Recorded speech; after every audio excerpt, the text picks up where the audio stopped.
si joyeux. Saint-Georges guide-nous sur la route claire et belle. Saint-Georges guide-nous, rends-nous fermes et prêts à tout. Garde à nos yeux le charme d'un sourire. Quand nous souffrons au plein de notre effort. Et laissons-nous s'élever à nos martyrs.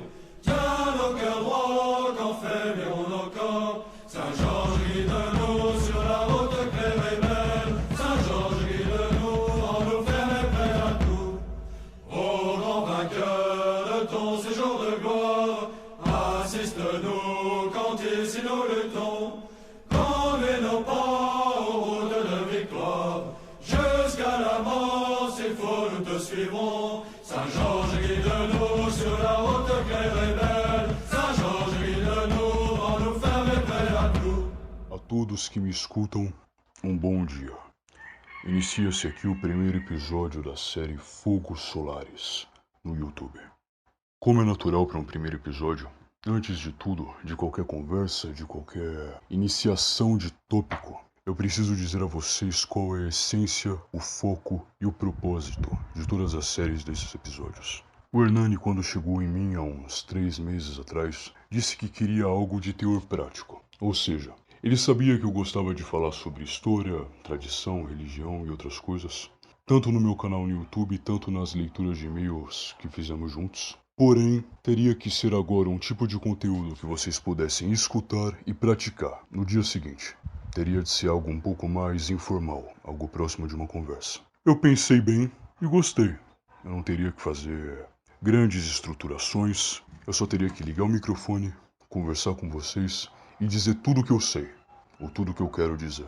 Achei uma ótima ideia e aceitei o pedido. Nos primeiros meses, nos primeiros dias, eu pensei simplesmente em abrir a caixa de e-mail, ler o e-mail de vocês e comentar sobre o que poderia dar algum tipo de conteúdo interessante. Tendo em vista que eu já pedi para que vocês enviassem alguns e-mails e todos eles foram muito bons. Eu provavelmente vou ler no segundo ou no terceiro episódio. Só que eu parei e pensei, se eu lançar o primeiro episódio e simplesmente disser qualquer coisa que me vem em mente, toda essa série não vai ter propósito algum. Então comecei a pensar mais no que eu faria e mais no que eu faria. Então, o primeiro episódio terá antes uma inteira contextualização do que serão os outros. Os outros talvez eu não estruture tanto, seja algo mais informal, mas o primeiro, esse episódio vai ser totalmente estruturado, levando em conta toda a formação de todos os homens, desde o mundo antigo até o mundo moderno. Como todos os homens, e quando eu digo homem não é somente o ser humano, o animal racional do sexo masculino. Digo homem como ser da espécie humana. E como eles chegaram até a glória. Vocês sabem muito bem que, pelo menos no mundo antigo, não era comum um jovem sair de casa e escutar uma Anitta, um funk qualquer, ou qualquer canção com letra corrompida. Em algumas épocas até tinham, mas era uma letra totalmente diferente do que temos hoje. Mas enfim, eu queria que isso fosse, antes de tudo, uma espécie de manual. Algo para ser ouvido 1, 2, 3, 5, 10 vezes e que pudesse ligar a fontes históricas. Enfim, aqui estamos nós. E outra coisa também relacionada à prática e à pura teoria, que o Hernani tinha me falado no início, é que não valeria a pena eu simplesmente dar informações soltas para vocês e vocês saírem de casa dizendo para os amigos: Ei fulano, você sabia que as coroas que Carlos Magno aparece em suas pinturas, na verdade, não é a coroa que ele usava. É uma coroa que foi feita posteriormente à sua morte, mas foi aplicada nele para que ele servisse também de símbolo para o Sacro Império Romano Germânico. Na verdade, ele usava uma coroa muito mais simples. É legal de saber esse tipo de coisa, mas não tem nenhum grande impacto na sua vida. Não te direciona em nada. Te faz somente pensar, ok, eu sei de alguma coisa. Não, você não sabe. Você não entendeu, você não viveu, você não experienciou. É como, por exemplo, um sujeito que gosta muito das Guerras Gálicas de Júlio César chegar e dizer: Ei, fulano, vocês sabiam que eu sei o tipo de grama que havia nas guerras onde hoje é a França e que Júlio César passou por cima? Você pode enganar algumas pessoas com esse tipo de conhecimento, que é um conhecimento que não tem utilidade prática nenhuma, experienciável nenhuma, mas que pode simplesmente acumular informação na sua cabeça. É mal saber esse tipo de coisa? Não. Todo mundo tem algum hobby ou algum interesse que não te leva a tantos lugares. Você sabe, não influencia tanto, mas você gosta. Ok, todos temos. Tenho meus gostos também. Só que isso é totalmente diferente do conhecimento que te faz experienciar aquilo. Experienciar melhor a vida. É o que diferencia o homem culto do homem erudito. O homem culto, ele sabe, ele estuda, mas ele vive aquilo. Então ele, por exemplo, ele aprende latim.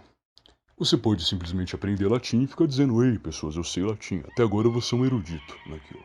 Mas óbvio que aquilo tem utilidade prática. Você pode, por exemplo, ir numa missa em latim e entendê-la, pegar o missal latino e entender tudo aquilo. Você pode pegar um livro romano antigo e ler ele de cabo a rabo. Isso serve para muitas coisas. Você vai pegar por exemplo, pegar a Eneida e ler ela do início até o fim em latim. Você pegou uma ótima fonte literária que você vai usar para guiar a sua vida toda, como eu pretendo citar ainda nesse episódio. Mas você aprendeu algo que contribui de fato na sua vida. Você não viveu em Roma 2000 anos atrás, mas você sabe muito bem, pelo menos um pouco, de como era a vida do homem romano, a cultura do homem romano. Você vive, nem que seja um pouco, um pedaço de Roma. Óbvio que tem muitos outros exemplos aqui. Tem um muito bom também, que eu ouvi há um tempo atrás, de um homem que ele não só conhecia os tipos de café, mas se você desse uma xícara de café para ele beberia e acharia aquilo tudo muito bom. Ele conheceria o tipo de café específico. Então ele pararia e diria: ah, tá, esse café aqui foi feito nos Estados Unidos, depois da estação de inverno, porque no inverno não dá frutos, e havia chovido muito antes. Ele consegue identificar essas nuances, esses pormenores, uma simples xícara de café. Agora, o homem erudito, o homem do saber e não da prática, ele vai saber o quê? Ah, esse café aqui, na verdade, ele é feito de uma junção de moléculas tal, que se juntam numa cadeia e que formam isso aqui. Ok, muito legal. Mas o que isso diz verdadeiramente acerca do café? Do que é o café? Nada. O que as gramas das guerras gálicas dizem acerca das guerras gálicas? Nada. O que você saber conjugar alguns casos em latim e nunca utilizar aquilo sugere no que diz respeito a você saber ou viver um pouco do que era Roma? Em nada. O que saber, por exemplo, que a água são duas moléculas de hidrogênio e uma de oxigênio, você não sabe nada sobre a água. Não diz nada a respeito da água, a não ser no que abrange uma profunda dissecação, ok? Na hora de beber água você não vai perceber nada disso. Você simplesmente vai beber água e dizer: ok, essa água aqui talvez tenha sido colhida numa fonte na Suíça. Ah não, essa aqui na Noruega. Eu consigo sentir isso. Eu vivi a Suíça, a Noruega e todo o resto. Enfim, o ponto disso é que não vale a pena você saber e não praticar. E se você sabe algo do qual você não pratica, talvez você não se importe tanto assim com o que você esteja aprendendo. Enfim, tendo isso em mente, agora vocês sabem que todos os episódios terão algum tipo de instrução, algo que me ajudou na minha vida e algo que eu creio que possa ajudar vocês. Algo tirado de povos, de exemplos literários, de cultura antiga, que podem ajudar vocês, como eu já disse, me ajudou também. No que diz respeito a treino, compartilhar dicas de treino que eu sei que vão fazer diferença na vida de vocês e dar, antes de tudo, uma direção, ou pelo menos uma sugestão. Que todos nós alcancemos o que pode ser chamado de glória em nossas vidas. Alguns homens terão como glória ter um belo terreno no interior, crescer com sua família, ter 1, 2, 3, 5 filhos. Alguns querem viver sozinho, com total liberdade, com nenhum grande compromisso no que diz respeito à família, mas querem isso. Se é o que você quer, perfeito que seja. Outros já têm vontade de talvez morar no interior, mas ter influência em alguma coisa importante no mundo, que seja. Desde que isso seja mirando sempre para o alto, para o que é de qualidade divina, de natureza divina.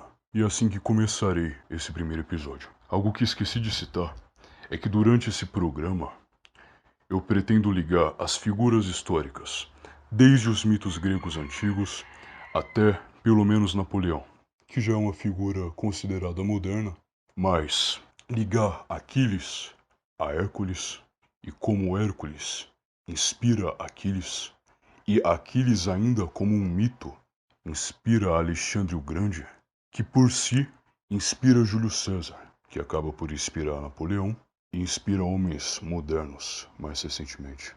E como essa inspiração, mesmo que por vezes faça o homem destruir o Ocidente, como muitos não gostam do que eu vou falar, mas foi o que Napoleão fez, ele tinha muitas qualidades, mas os feitos dele levam muito em conta ele ter levado a Revolução Francesa para toda a Europa e assim ter levado toda a decadência política e da tradição a todo o restante do mundo. Mas é inegável que foi um homem de inúmeras qualidades, inspirado em grandes homens, que se inspiraram em homens de natureza divina. Enfim, vamos lá. Vocês já devem ter visto, ou pelo menos visto imagens na TV, se não pessoalmente, os drogados da Cracolândia em São Paulo. Se não na Cracolândia, na cidade de vocês. E a impressão que eu tive na última vez que eu vi um é que eles eram tremendamente impessoais. Então se você chega num drogado desses e pergunta, por exemplo, tu não precisa fazer isso, mas se tu fizer, por exemplo, oi, qual é seu nome? Ele vai falar de um jeito muito estranho, João. Ok. O que você tá fazendo aqui? Ah, tô procurando alguma coisa aqui no lixo. Você pode entender tudo o que ele disse. Você entendeu que o nome dele é João e que ele tá procurando alguma coisa no lixo. Ok. Porém, a última coisa que ele parece é um João de fato. Você ouve o nome dele, mas você não o sente, não o conhece, você não consegue perceber de nenhuma maneira uma personalidade naquela pessoa. É extremamente impessoal. O nome dele é João, mas você não fala com ele. Você vê que seus olhos não têm luz, você vê que sua postura é extremamente fraca. E o João pode até ser realmente um homem fraco, mas não é a postura mínima de alguém que se considere minimamente como um ser humano. E você vê uma tamanha impessoalidade que te faz ter em conta que você fala com tudo, menos um homem. Isso quando ele também não está tomado por vícios de postura, de linguagem. Você fala com tudo menos um homem. Os antigos diriam que isso é o resultado da ofuscação da alma através dos vícios. Ou seja, quanto mais vícios você acumula, mais você escurece sua alma. Sua alma que um dia foi límpida, cândida, que foi formada e te dada por Deus, agora ela é escurecida. E muito da sua, e para não dizer que totalmente, o que diz respeito a você, está inserido em sua alma. O homem nunca será ele mesmo, caso ele tenha a alma suja de vícios. Isso pode ligar a qualquer um de vocês que me escutam agora. Eu sei que, vivendo em 2023, e levando em conta que boa parte dos que me escutam agora tem por volta de, 15 e 30 anos, eu creio. Todos aqui já tiveram algum tipo de vício na vida, mesmo que fosse leve. E os que se deram conta desse vício e saíram, a primeira coisa que dizem é: caramba, eu me sinto vivendo pela primeira vez na vida. Eu me sinto eu mesmo pela primeira vez. Eu olho para as pessoas na rua e eu não vejo maldade nenhuma. Eu olho para o horizonte e não vem nenhum pensamento ruim à minha mente. Eu só olho para o horizonte. Eu só contemplo o horizonte, o sol. Eu converso com as pessoas, eu falo com as pessoas e eu me sinto eu mesmo. Pela primeira vez na vida. Porque quando a pessoa está tomada pelos vícios, ela sabe que ela está tomada de inúmeros impulsos. Então o tempo todo tem algo vindo à mente dela, algo que não permite que ela seja ela mesma. Ah, eu quero falar com a menina que eu gosto na escola. Ele vai lá falar com ela e começa a vir coisas na mente dele, ele fala o que ele não quer. Ele é tomado por tudo que não é ele. E no fim ele para e diz: caramba, não sou eu aqui. Ele vai sair na rua, vai no supermercado, às vezes ele não tá nervoso. Mas ele sabe que tudo que está nele agora e naquele momento não é ele mesmo. Por conta da ofuscação de tua alma. Da alma que se vai com seus vícios. E que ela pode ser, obviamente, sempre recuperada, mas quanto mais você mancha sua alma, mais você perde qualquer luz no que diz respeito a qualquer coisa que seja de natureza mais alta em você. Ou melhor, você mesmo. Inteiramente você. Os antigos também viam que o homem só teria a sua essência de homem totalmente exibida, percebível, experienciável, a partir do momento que ele tivesse sua alma totalmente limpa.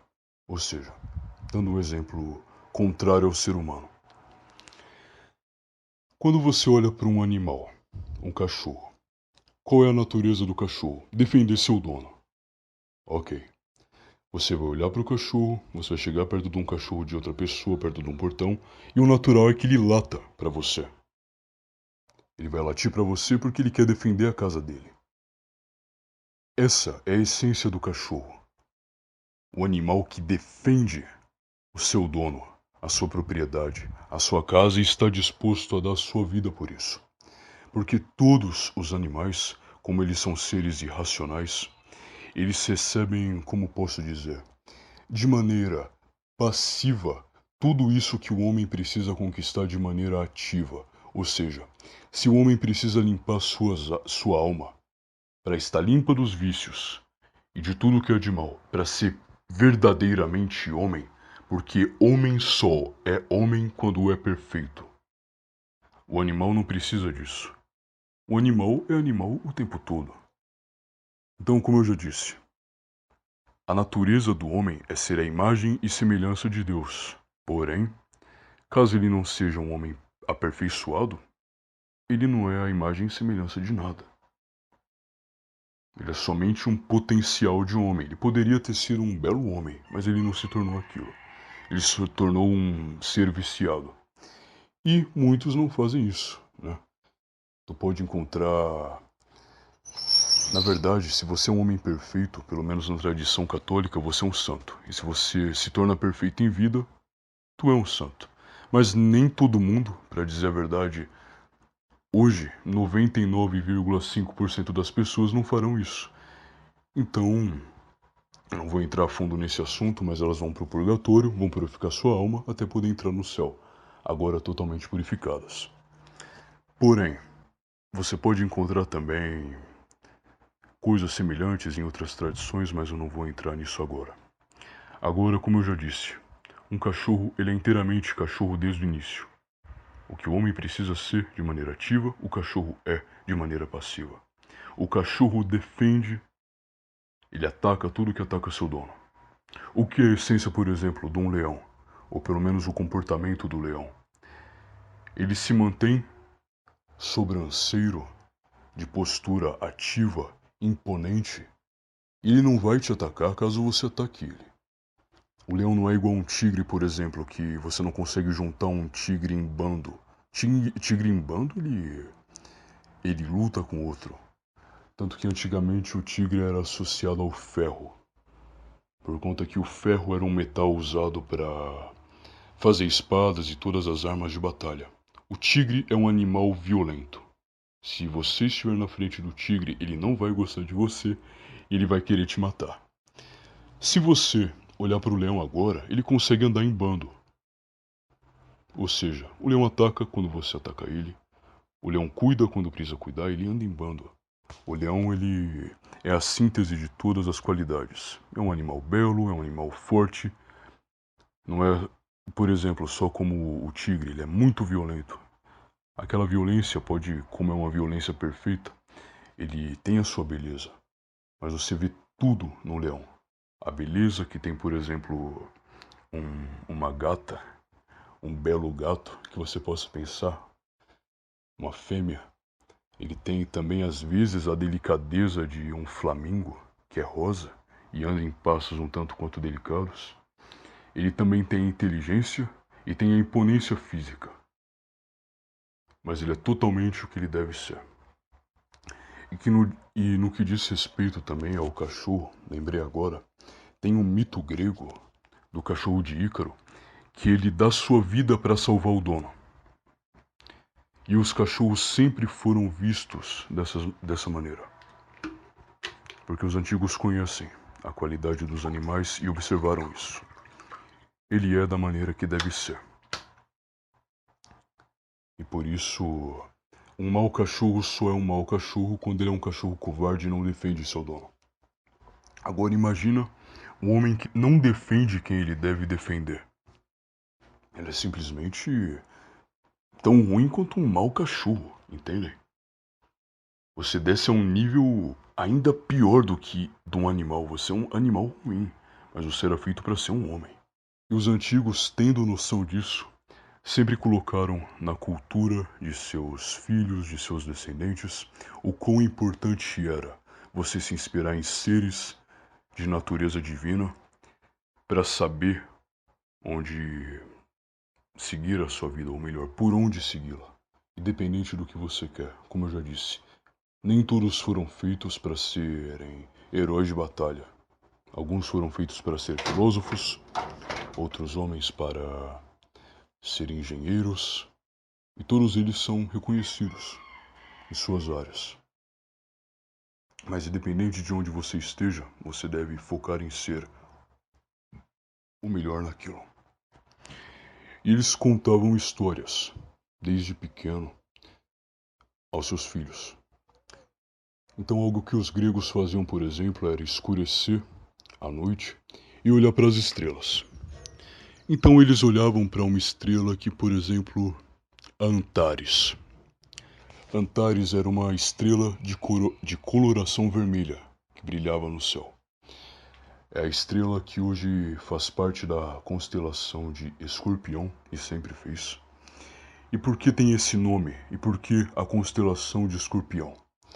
Porque, como o próprio nome já diz, Antares, que quer dizer outro Ares, que eram como os gregos chamavam Marte, o planeta Marte, que é o planeta vermelho, ele brilha vermelho, ele lembra violência, pois ele representa isso.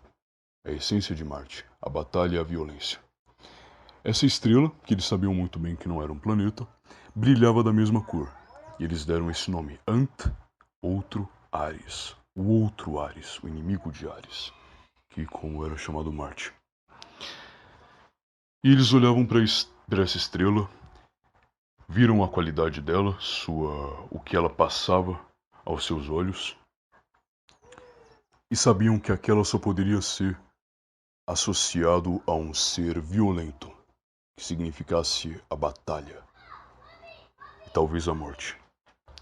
Alguns dizem que eles não olhavam para a estrela e simplesmente eles olhavam e já tinham ali em mente, ok, isso aqui é de Escorpião.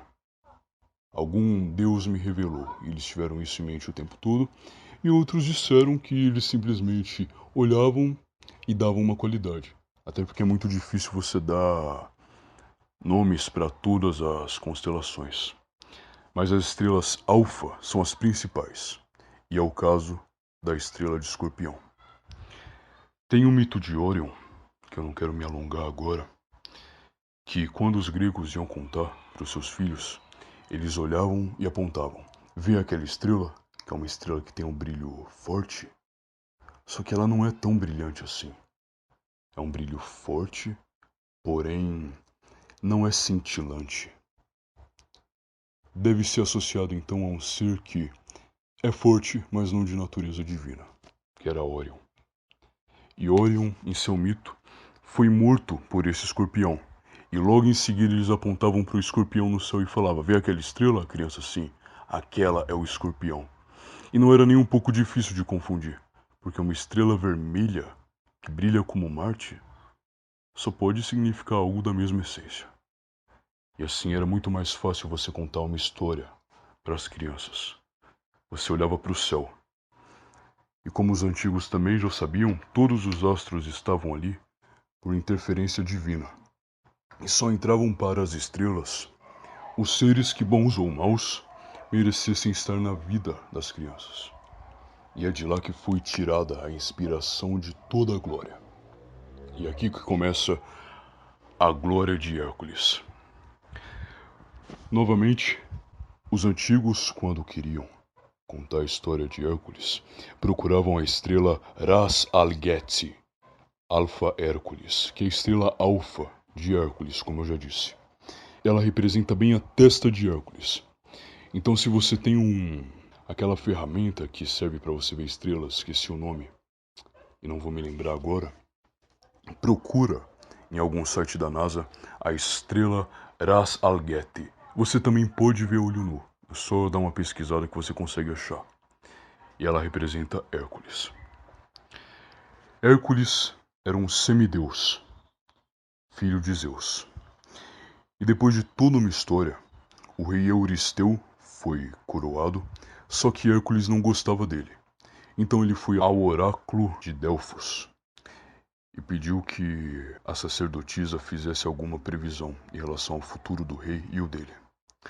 A sacerdotisa disse a Hércules que, se ele fizesse ao rei Euristeu todos os trabalhos que ele quisesse que ele viesse a fazer, ele estaria cada dia mais fora de seu controle.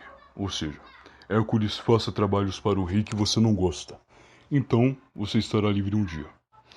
E Hércules gostou disso. Só que Hera, que era esposa de Zeus, e sabia que Zeus tinha tido Hércules e um filho fora do casamento, ela amaldiçoou Hércules e fez com que ele tivesse visões. Então ele olhou para os cantos assim que chegou em casa e começou a ver monstros. E ele pensou, ok, eu vou matar todos esses monstros. E matou, um por um. Serpentes gigantes, animais selvagens, todos querendo matar ele. Ele matou todos. Só que quando ele saiu dessa confusão, dessa ilusão que Hera meteu ele percebeu que tinha matado toda a sua família e que na verdade não tinha monstro algum. A partir daquele momento, ele sabia que havia sido enganado e ficou profundamente triste. Depois de muito tempo de tristeza, de uma depressão, ele sabia que ele só poderia se redimir caso ele viesse a fazer os trabalhos que o rei queria que ele fizesse. Hércules é um herói que é ligado ao homem vencendo as forças da natureza. É a primeira purificação que eu já falei que o homem deve fazer para ser ele mesmo e ser o que Deus quer que ele seja, um ser que é como sua imagem e semelhança. Então ele saiu para o seu primeiro trabalho, que ele mandou que Hércules matasse um leão, que era o leão de Nemeia, que comia carne humana, e era filho de Tifão. Tifão esse que está ligado a todas as desgraças da Grécia Antiga e todos os seres que vêm dele. Então Hércules dispara uma flecha contra a cabeça do animal e não funciona. Eles batalham, lutam corpo a corpo e Hércules estrangula o leão e mata. Sabe quando você escuta aquele mata-leão, aquele estrangulamento que você faz com seu cotovelo no pescoço do adversário? Então, é daí que vem a origem desse golpe, dessa técnica de Hércules. Então ele retorna a Micenas e usa o couro do leão, a cabeça do leão como traje. Uma coisa que vocês têm que ter em mente antes é que o rei Euristeu não gostava nem um pouco de Hércules e queria que ele fosse para as batalhas para morrer, porque ele também não gostava de Hércules. Só que o ponto é que Hércules vai conseguir concluir todos esses trabalhos. E no que diz respeito ao leão também, é que é aquela clássica imagem de Hércules com a cabeça do leão, usando como se fosse um capacete, e todo o restante da pele do animal por seu corpo. O imperador Cômodos, do Império Romano, gostava tanto, mas tanto de Hércules, que pediu que todas as suas representações fossem feitas como se ele fosse Hércules. Então, se você procurar a representação do imperador Cômodos no Google, vocês vão achar ele sempre com a cabeça do leão usando como um capacete e um pedaço de pau na mão para matar seus inimigos. E aliás é o mesmo Cômodos do filme Gladiador, que eu recomendo altamente. Gosto muito. Não é uma aula de história, mas é muito bom mesmo assim. Então Hércules volta ao rei Euristeu e conversa com ele mais uma vez. Ele tem agora um segundo trabalho, que se trata de matar Hydra, que é um monstro novamente filho de Tifão e que morava em Lerna. Então ele chega com flechas flamejantes de fogo e atira contra o animal, só que nada dá certo. E a cada cabeça que ele corta, nasce outra no lugar. Ou seja, não adianta você batalhar contra o monstro dos vícios, contra a força. Você tem que ter algo que vem do alto e que geralmente está ligado à inteligência. Se você quiser batalhar um vício com mais vícios, é como se você fosse um animal se rebatendo prestes a ser abatido. Você vai morrer. Só que você precisa de algo que talvez não esteja no plano à primeira vista. E era, vendo que Hércules passava por apuros e sabia que ele podia morrer em breve, e odiava Hércules desde o início, começou a mandar caranguejos para ele, para que viessem a matar ele posteriormente, durante a batalha. Só que Hércules consegue matar a Hidra. E como ele fazia isso? Ele cortava a cabeça e logo após cortar a cabeça, ele passava fogo por cima. Ele cauterizava a cabeça o pescoço da Hidra e paravam de nascer novas no lugar. Até que ele abriu um buraco e jogou ela para o fundo. O que isso significa? Que se você quiser vencer o vício, não adianta só você, como eu já disse, se rebater. Porque ele vai voltar e você nunca vai sair dele. E você nunca vai ser como você deve ser. O ser de glória. Ok, isso não soa tão bem, mas enfim. Mas você tem que usar a sua inteligência e colocar ele no lugar de onde é a sua natureza, no inferno. Enfim, Hércules depois dessa batalha começou a... E além também de ter matado os caranguejos, e esses caranguejos são os caranguejos que estão hoje na constelação de Câncer, ok? Então, novamente, se vocês quiserem ver a estrela do caranguejo, pesquisem no site da NASA. E se vocês morarem no interior, porque no centro não dá pra ver estrela, porque eu morei um tempo lá e eu sei que não dá, então peguem olho nu com o telescópio e procurem essa estrela. E enquanto olham as estrelas, procurem saber dos mitos, que é algo que os gregos costumavam fazer e é algo que eu pretendo fazer no futuro, assim que eu tiver condição de ver melhor o céu. Enfim, Hércules começou a passar o veneno da Hidra em suas flechas e enterrou ela num buraco. Ele volta para Micenas e tem um novo trabalho. Agora eu vou citar somente os que têm importância para as histórias que eu vou contar em breve. Que é o quinto trabalho. E Hércules agora tinha que trazer as éguas antropófagas de Diomedes, que eram o filho de Ares. Ele era um rei trácio. E essas éguas comiam carne humana, eram extremamente violentas e elas eram sempre acorrentadas por correntes de ferro. Lembram que eu disse inicialmente que o tigre era ligado ao ferro por ser extremamente violento e o ferro era usado para... sempre foi um metal usado para fazer armas de batalha, espada, machado. Novamente os gregos tinham isso em mente quando descreveram a forma que eles eram amarrados. O que aconteceu basicamente foi que Hércules chega, derrota o exército de Diomedes e joga o próprio para ser devorado pelas éguas. Então ele volta para Micenas com todas elas e infelizmente não me recordo agora se era o filho de Mercúrio, mas um amigo dele foi morto durante essa batalha. Só que depois que essas éguas foram para Micenas e um tanto quanto domadas, foi possível dominá-las. E o animal também é outro animal que é ligado ao vício. E se você já viu algum cavalo na sua frente, você sabe que à primeira vista ele parece extremamente intimidador. E que é difícil de domar o cavalo se ele for rebelde. Porém, É o que todo mundo diz. Se você mora no interior, você sabe disso. Você tem que ter calma ao montar no cavalo.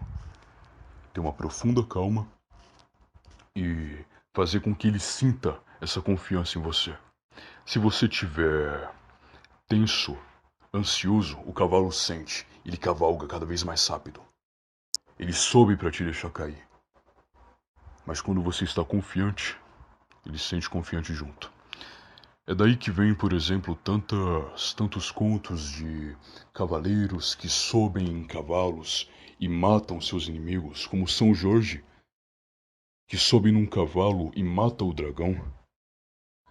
Por exemplo, eu tenho um anel dele aqui, e você vai ver que ele é sempre representado dessa maneira. É o homem que dominou os desejos baixos, fez com que esses desejos fossem sua força, ou seja, agora ele os domina completamente. Se antes essa força o levava para o mal, agora leva... agora leva para o bem. E ele mata a Hidra. Hidra é essa que não deve ser dominada, mas morta. A serpente. E Bucéfalos, o cavalo de Alexandre o Grande, era descendente dessas éguas que Hércules domou e levou para Micenas. E você vai ver como isso influencia Alexandre o Grande posteriormente. E depois que o rei Euristeu mandou Hércules fazer mais um trabalho, ele acabou passando também por Troia. Exatamente. Antes da guerra de Troia, de Aquiles. E havia um rei que estava sendo punido por não fazer um tributo a Poseidon, o rei dos mares. Ou seja, é como se você estivesse sendo punido hoje por não fazer uma promessa que você prometeu a algum santo, ou fazer algo que você prometeu a Deus. Você obtém o que você quer e você não faz posteriormente. E você percebe que por conta da sua palavra, que é mole, a desgraça reina em sua vida. E a filha dele estava sendo sacrificada para o monstro de Poseidon. Então Hércules foi, salvou a mulher, e Laomedes não pagou o que deveria pagar para Hércules e expulsou. Só que Hércules jurou vingança a Troia. Ele a destruiu? Não. Mas futuramente teria destruído. E vocês vão saber como. Enfim, no último trabalho, que é o 12º, que é o mais curioso de todos, Euristeu para e pensa, ok, eu já dei 11 trabalhos para esse homem e eu queria que ele morresse em todos eles. Ele não morreu em nenhum. Então, ele vai para onde os mortos vão e não voltam, para o Hades. Então Euristeu chega até Hércules e diz que ele deveria ir para o mundo dos mortos e trazer Cérbero, que é um cachorro de 3 cabeças e tem uma cauda de serpente. Então Hércules vai, desce até o Hades, mas antes ele havia sido iniciado nos mistérios de Eleusis, que praticamente reconstituem a morte e a ressurreição, como se Hércules devesse estar puro para descer ao mundo dos mortos e voltar. Então ele desce, batalha com Cerberus e leva ele para Micenas. O rei não acreditou no que viu, se escondeu num jarro de bronze, porque era um rei extremamente covarde, e sabia disso também. Por isso que colocou ele no lugar de Hércules, porque queria também a desgraça, não só para Hércules, mas para todo o seu povo. E Hércules foi redimido.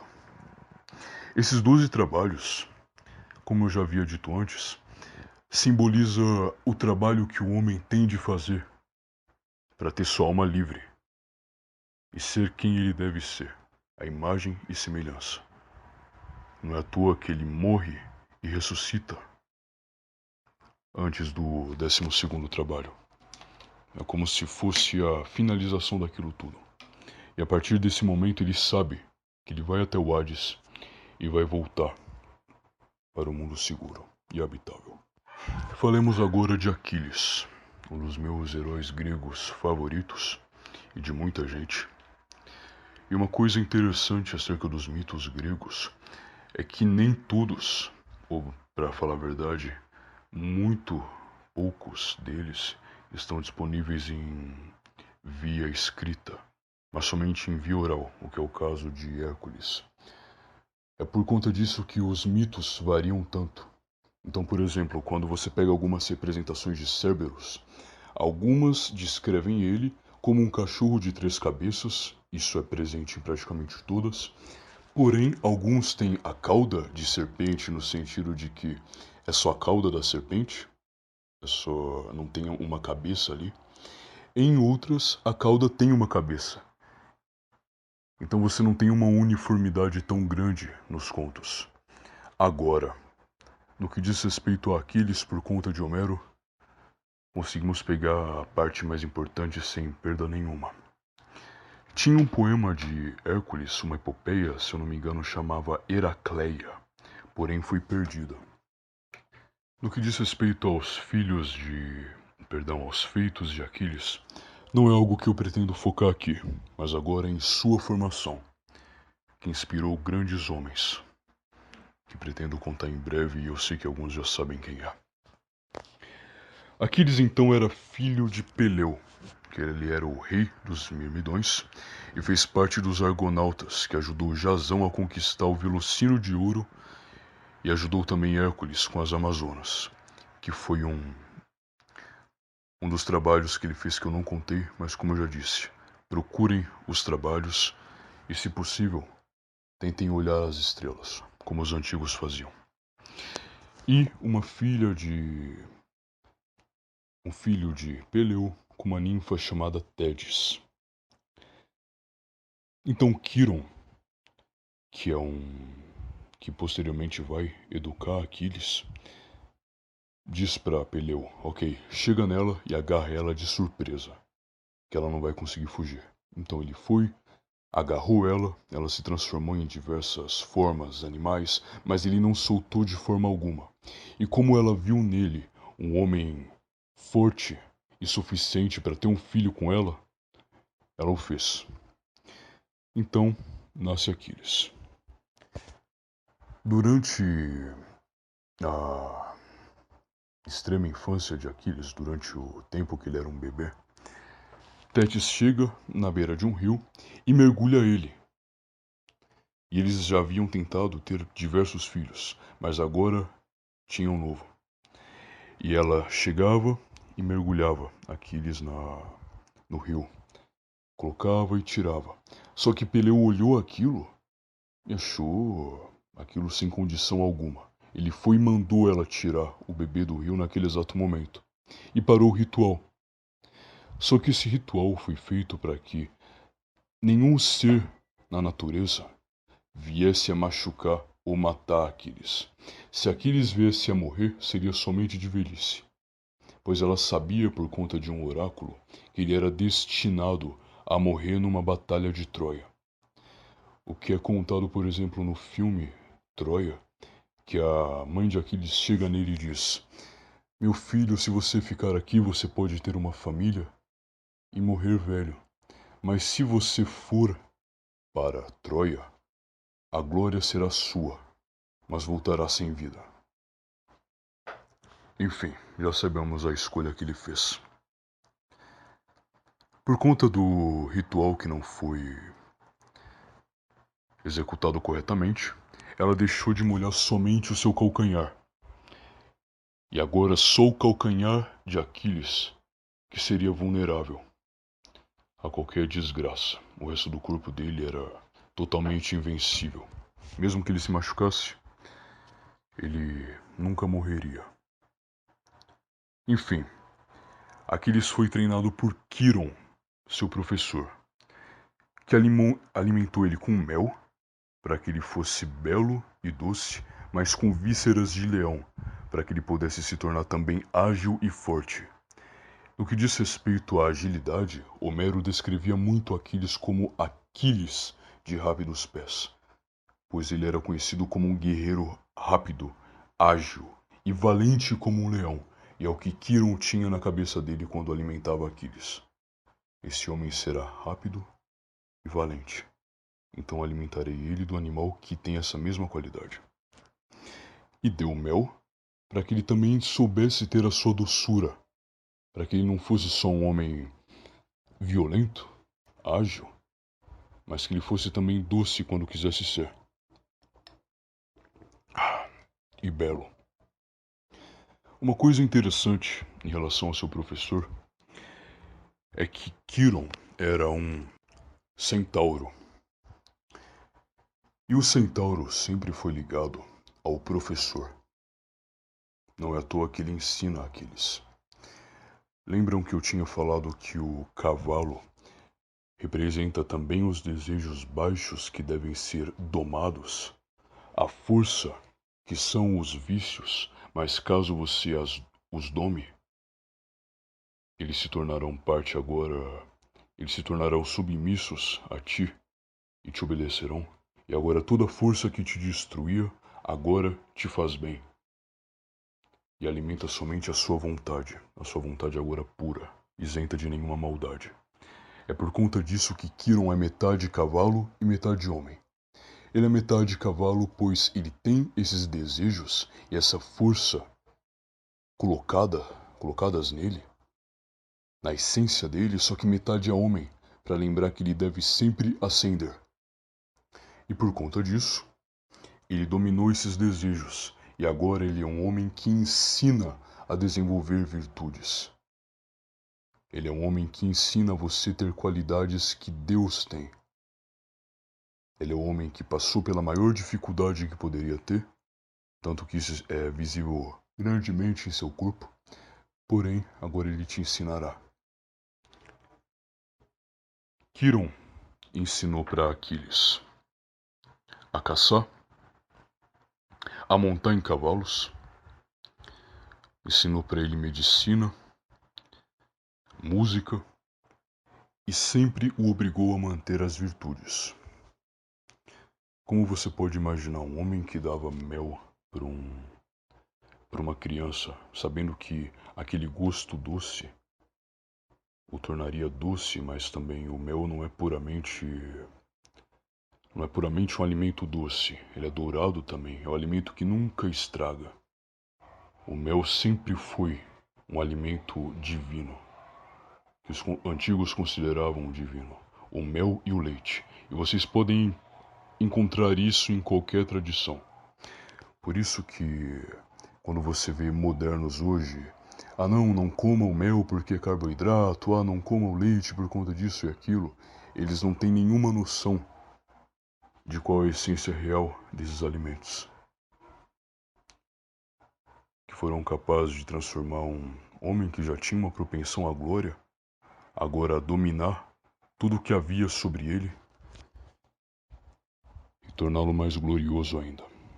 Enfim, Aquiles não era um homem bruto, como muitos imaginavam, muito menos um homem castrado em sua educação, por conta de sua educação, mas pelo contrário, ele foi educado para ser um homem ágil e habilidoso. Ele era o maior perigo de seus inimigos, e ao mesmo tempo que ele poderia ser também virtuoso, muitas vezes, e senhor de si. É para isso que serve a educação de fato, não é para te castrar, não é para te fazer mal. Alguns hoje acham que não, o bom é você ser um bruto, é você simplesmente ter a força e usar ela, sabe-se lá para quê. Você será dominado. Você terá um ótimo cavalo, só que esse cavalo vai te dominar. Você nunca vai fazer nada por boa vontade, por qualquer coisa isenta de maldade.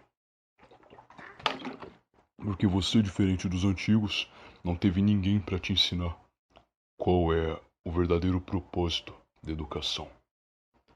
Te dá a guia para você ser um verdadeiro homem, como deve ser. E novamente, não são só os homens que o ser humano do sexo masculino. Não, eu me refiro a todas as pessoas, ok? Uma coisa que é interessante é que os romanos têm uma palavra para homem que é vir, que foi traduzida posteriormente como varão. E quando você se referia a homem, não era para o ser humano do sexo masculino, mas para todo ser humano. Enfim, Aquiles morreu na guerra de Troia com uma flecha atirada em seu calcanhar por Paris e que foi guiada por Apolo, que era o deus que protegia Troia, que posteriormente foi derrotada, tal como Hércules prometeu. E ele ganhou na guerra de Troia muito por conta do cavalo de Troia, que eles colocaram vários gregos dentro do cavalo para invadir a cidade de Troia. Adentraram as muralhas e fizeram o que deveriam. O que representa também a engenhosidade do povo grego.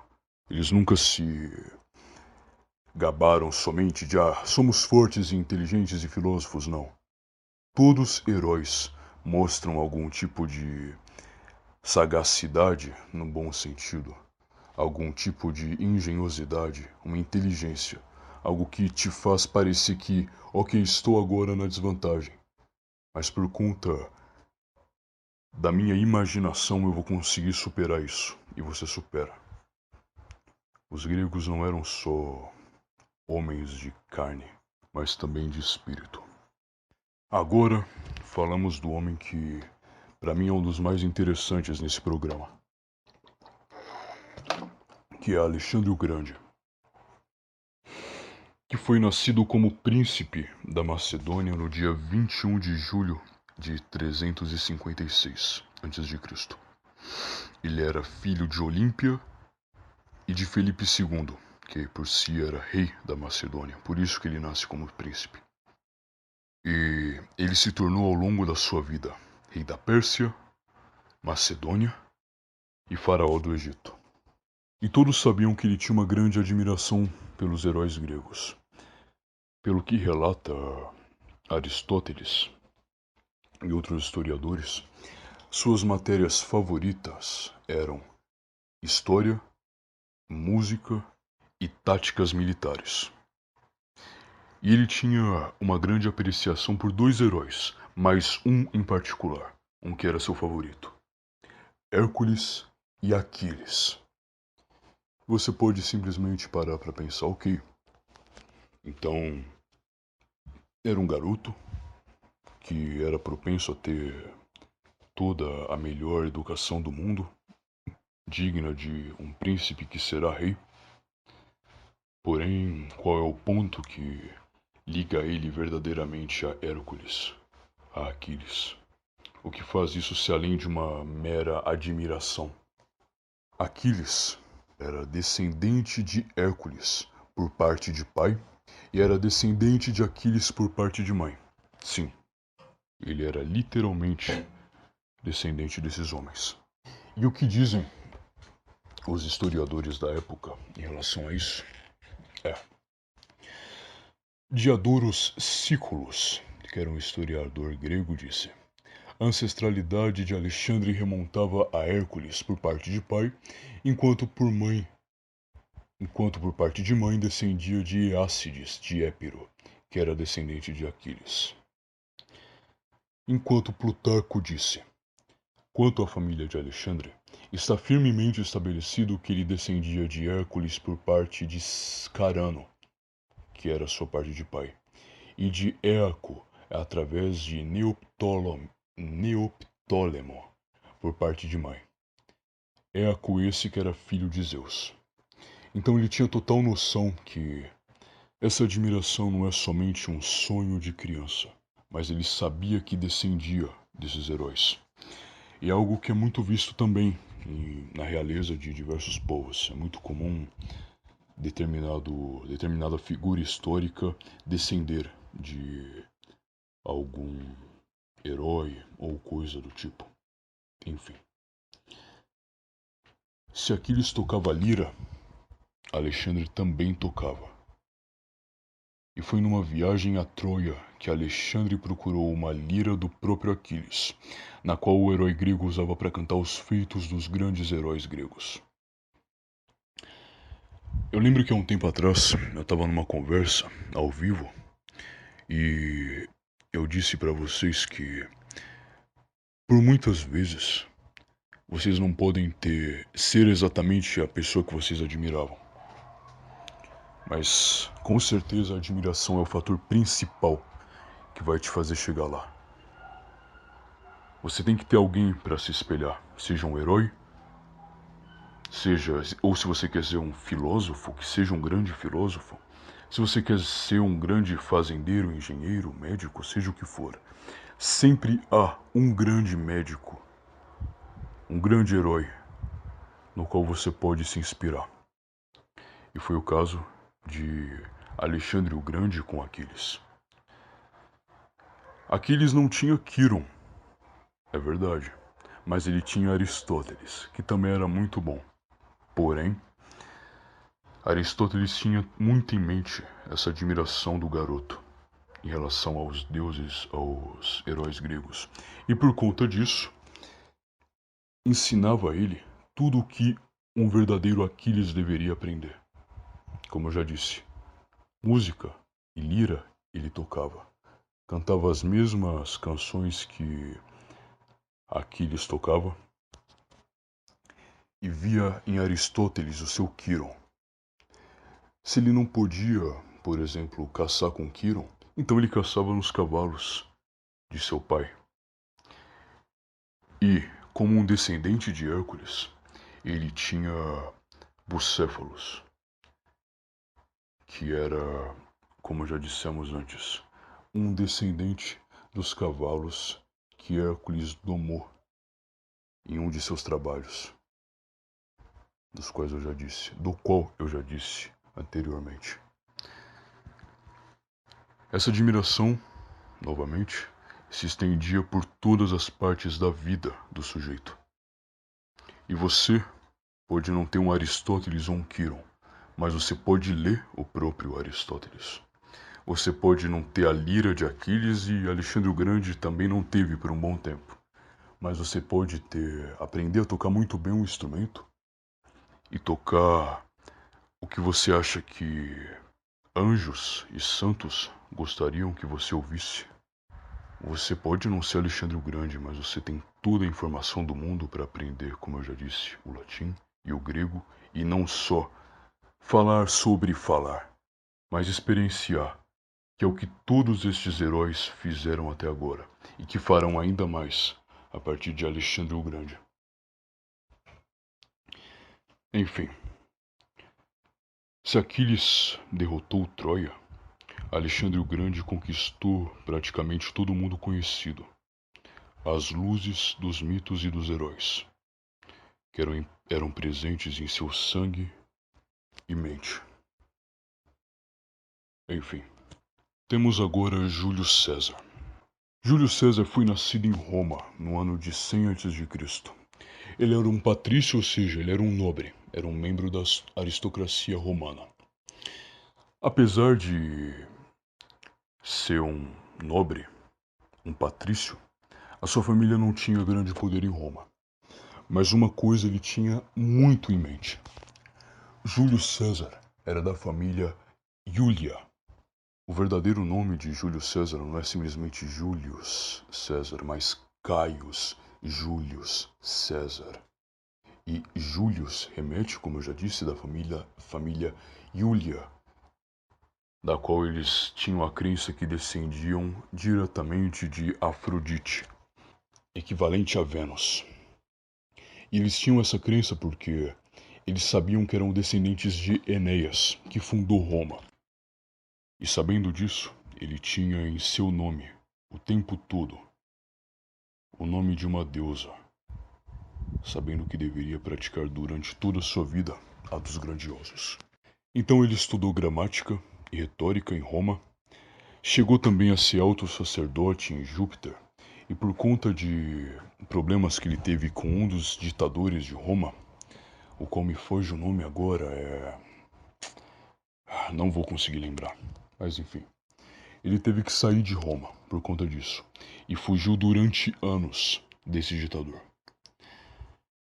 Em um momento da sua vida, ele foi preso por piratas que queriam uma recompensa para soltar Júlio César. E que no caso não era uma recompensa, queriam simplesmente um dinheiro para soltar o seu prisioneiro. E essa quantidade eram de 20 talentos. Então César chegou neles e disse: Vocês sabem que eu sou um homem da aristocracia romana. Eu já fui um alto sacerdote de Júpiter. Eu não quero 10, mais 20. Eu quero que vocês peçam no mínimo 50 talentos pelo meu resgate. E os piratas concordaram. Então eles conversaram com Júlio César, acharam curioso o fato dele ter pedido mais por seu resgate, dele estar cobrando mais dos seus familiares pelo seu resgate. Só que depois de muita conversa, Júlio César chegou nos piratas, que receberam a quantia de sua família e da aristocracia romana, e disse a eles: Eu vou embora, boa tarde a todos, mas eu ainda vou pegar vocês, fazer vocês meus prisioneiros e vos crucificarei. Eles deram risada, acharam que era uma brincadeira, mas não era. Depois de um bom tempo, Júlio César conseguiu recuperar esses piratas, cortou a garganta deles para que eles não sofressem na crucificação e crucificou eles. Que por si era um traço interessante da personalidade de Júlio César. E aos 32 anos, durante uma missão que ele deveria fazer na Espanha, onde hoje fica a Península Ibérica, ele encontrou uma estátua de Alexandre o Grande. E ele percebeu que tinha a mesma idade de Alexandre o Grande quando havia morrido e conquistado o mundo inteiro, que eram 32 anos. Enquanto ele não tinha nenhum grande feito. O que Plutarco conta acerca do episódio é: quando estava de folga na Espanha e lia sobre a história de Alexandre, ficou perdido em seus pensamentos por um longo tempo, e depois caiu em lágrimas. Seus amigos ficaram surpresos e perguntaram o motivo de suas lágrimas. Ele disse: Vocês não acham que é motivo de tristeza que enquanto Alexandre em minha idade era rei de tantos povos, eu não alcancei nenhum sucesso brilhante? E a partir desse dia César colocou em sua mente, em seu espírito, que todos os dias de sua vida viveria inspirado em Alexandre. Ele ascenderia ao poder e daria ao Império Romano a glória que ele tanto desejava.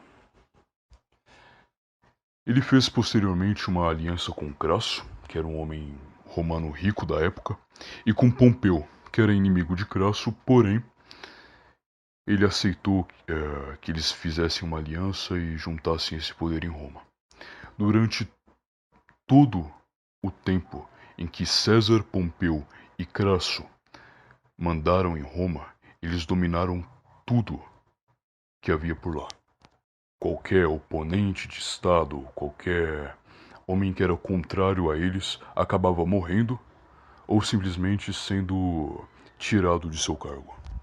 E César, durante essa aliança, acabou promovendo as guerras gálicas, onde ele levou seu exército para onde hoje fica a França, batalhou com os gauleses e conseguiu uma vitória por lá. Uma imagem muito interessante que vocês podem ver novamente no meu canal do Telegram é a pintura onde Vercingetorix joga suas armas aos pés de César e declara assim a derrota. E depois dessa batalha, em que o Império Romano se estendeu agora para onde hoje é a França, ele conseguiu levar também o seu exército para as ilhas da Bretanha, que durante um tempo fizeram parte do Império Romano. Porém, quando César voltou para Roma, ele descobriu que Crasso havia morrido e que Pompeu agora não queria César em Roma. Agora ele era seu inimigo de Estado, porque, como eu já havia dito antes, Pompeu era inimigo de Crasso. E a partir do momento que Crasso morre e Pompeu fica no poder, ele quer aquilo para ele. Alguns dizem que seus aliados dentro da aristocracia disseram para ele que César era um inimigo e que voltaria, e agora que Crasso foi embora, Pompeu também deveria ir. E acabou que Pompeu baniu César de Roma. César soube disso e voltou para Roma. Tem a lendária histórica do seu exército cruzando o rio Rubicão e entrando em Roma com os cavalos, com sua legião inteira. E uma coisa muito interessante que me lembrei agora, e que vocês poderiam ver, porque já não existe mais, mas vocês podem ver em diversas pinturas, é que César foi eleito líder de sua legião, pois tinha sido aclamado imperatore por toda ela. Ou seja, ele não era o imperador de Roma, mas ele tinha um respeito tremendo pelos seus subordinados, ao ponto deles o aclamarem. Viva Imperatore, salve! Porém, ele viria posteriormente a se tornar imperador de Roma, ou melhor, ditador. Mas o que isso tem a ver com o que eu estava falando é que isso é muito semelhante como eram feitas as coroações de Portugal. Depois da batalha de Ouriques, se não me engano, que foi vencida por Dom Afonso Henriques, ele foi aclamado rei de Portugal por todo o seu exército. E é uma tradição que se manteve durante toda a coroa portuguesa. E quando o rei de Portugal era coroado, ele não era somente coroado, mas antes aclamado por todo o seu exército, mostrando que eles eram totalmente submissos ao rei. E também lembrando do ocorrido que deu origem ao reino de Portugal, a Batalha de Ouriques. Enfim, para lembrar que isso tem origem em Roma. Enfim, César cruza o Rubicão e entra em Roma somente com uma legião. Pompeu teve medo disso e achou que César estava trazendo todo o seu batalhão, mas não estava. Era somente uma legião, a maior parte ficou do outro lado do rio. E Pompeu fugiu para o sul da Itália e parando no Egito. César tentou pegar ele fechando as rotas de comunicação, mas não teve jeito. Ele não conseguiu pegar Pompeu de primeira, mas venceu a guerra civil e se tornou o único ditador de Roma. Depois César foi para o Egito e soube que Pompeu havia sido decapitado. Deixaram a cabeça decapitada na frente de César, só que ele chorou muito quando viu a cabeça de seu inimigo e mandou decapitar quem havia decapitado Pompeu. Porque, segundo César, ele não queria matar Pompeu, mas queria uma reconciliação, coisa que ele não conseguiu. Se envolveu também com Cleópatra. Dizem que ele teve um filho com ela, que ele nunca assumiu. Porém, os historiadores da época dizem que ele era muito parecido com Júlio César, porque ele era alto, tinha o mesmo rosto do pai e os mesmos olhos castanhos. E outra coisa interessante acerca do Júlio César é que as moedas que você tem o rosto de reis, rainhas, imperadores, figuras históricas, tiveram origem com César, pelo menos no Império Romano. Antes não era costume haver o rosto do imperador cravado na moeda, coisa que você acha no Sacro Império Romano Germânico e nos impérios posteriores. Isso se inicia com César. Então, quando você olhar para aquela moeda de 10 centavos, que você acha o Dom Pedro I... Perdão a minha voz falha, para quem diz que eu uso modulador de voz. Sinto muito. Preciso tomar água para manter o modulador funcionando bem, mas enfim. Quando você vê aquela moeda de 10 centavos, onde você tem o imperador Dom Pedro I, você pode ver ali uma influência direta de César na sua vida. Enfim, ele foi sim posteriormente morto por opositores. Ele dava muito cargo para opositores porque ele lembrava na época que ele era sumo sacerdote de Júpiter, mas teve que fugir de Roma por conta das perseguições que ele sofria do ditador da época, que se chamava Sula. Agora me lembrei. Então ele deu cargos para parentes, que inclusive Brutus, que matou César, era filho dele, se eu não me engano. Mas tudo isso para manter a sua mente livre do fardo de se assemelhar minimamente a Sula. Acabou sendo a razão de sua morte, porém não de seu legado. Augustus, que era seu sobrinho, foi o primeiro imperador do Império Romano e deu origem à Pax Romana, que foi o momento em que Roma teve paz total, o momento mais glorioso e tranquilo da história de Roma, após muitas batalhas e guerras perdidas e vencidas. Com o sobrinho de César, eles se encontravam pela primeira vez em paz total. E outra coisa interessante é que quando vocês veem no Império Prussiano o nome de Kaiser ou de Czar no Império Russo, é derivado totalmente de César. Czar, César. Kaiser, César. E algumas pronúncias de latim pronunciam Caius Julius Caesar quando falam seu nome, ou seja, Júlio César, que no meio de sua vida se inspirou grandemente em Alexandre o Grande, vira o sinônimo de imperador, de rei de um grande império. Mais uma vez, o poder da grande inspiração.